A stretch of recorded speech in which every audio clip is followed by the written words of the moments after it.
बांग्लादेश सरकार हाय हाय बांग्लादेश सरकार हाय हाय बांग्लादेश सरकार हाय हाय जय हो जय हो शिवसेनानु विमान बांग्लादेश सरकार जय हो हम तुम्हारे साथ हैं देश असलेल्या बांगलादेशमध्ये हिंदूंवर अत्याचार होत आहे। तिथल्या अनेक मंदिरांची तोडफोड गेले 6 महिने सुरू आहे आणि या संदर्भात संपूर्ण हिंदू समाजामध्ये संताप आहे आणि आमचा संताप आम्ही आजच्या आंदोलनाच्या माध्यमातून सरकारपर्यंत पोहोचवलेला आहे। खरं तर संपूर्ण देशातला हिंदू आणि जगातला हिंदू हा बांगलादेशांच्या हिंदूंच्या पाठीशी आहे हे दाखवण्याचा सुद्धा आम्ही आज एक प्रयत्न केलेला आहे। खरं तर शेजारच्या देश असलेल्या बांगलादेशमधल्या माजी राष्ट्रपती आपल्या देशामध्ये आहेत आणि त्याचं संरक्षण आपण करतो आहे, परंतु त्यांच्या तिथल्या हिंदूंचं संरक्षण आपण करू शकत नाही, ही खेदाची गोष्ट आहे आणि सरकारने यामध्ये लवकरात लवकर हस्तक्षेप करावा।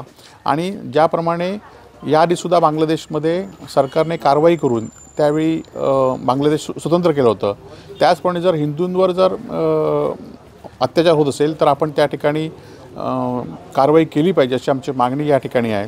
नुसतं हिंदू खत्रे म्हणून चालणार नाही तर त्यासाठी प्रत्यक्ष कारवाई केली पाहिजे आणि ती कारवाई केंद्र शासनाने करावी अशी आमची मागणी आहे। ती आम्ही जिल्हाधिकाऱ्यांच्या मार्फत सरकारकडे पाठवलेली आहे। सध्या आज महाराष्ट्र एकीकरण समितीचा अधिवेशन जे होतं ते बेळगावमध्ये होतं, मात्र महाराष्ट्रातले जे अनेक नेते आहेत त्या नेत्यांना जाण्यासाठी कर्नाटक सरकारने बंदी घातली आहे। नाही, खरं तर आपण बघितलं असाल की केंद्र शासन सगळ्या सरकारमध्ये हस्तक्षेप करत आहे, परंतु गेल्यावेळी 2 वेळी दोन्ही सरकारे भाजपची होती, आज पण भाजपचं सरकार आहे आणि असं असताना केंद्र हस्तक्षेप करत नाही, परंतु या ठिकाणी मराठी माणसांवर अत्याचार हा चालूच आहे आणि त्यामुळे केंद्राने खरंच हस्तक्षेप केला पाहिजे आणि तो करत नसताना आज फक्त काही दिखाऊ मंत्री आज त्या राज्यात जाऊन कर्नाटकात जाऊन आपण महाराष्ट्राच्या पाठीशी आहोत असं सांगण्याचा, मराठी माणसाच्या पाठीशी आहोत असं सांगण्याचा प्रयत्न करत आहे, तो पूर्णपणे चुकीचा आहे आणि निश्चितपणे त्यांच्यात जर हिंमत असेल तर आज संपूर्ण देशात आणि महाराष्ट्रामध्ये तुमचं संख्याबळ आहे,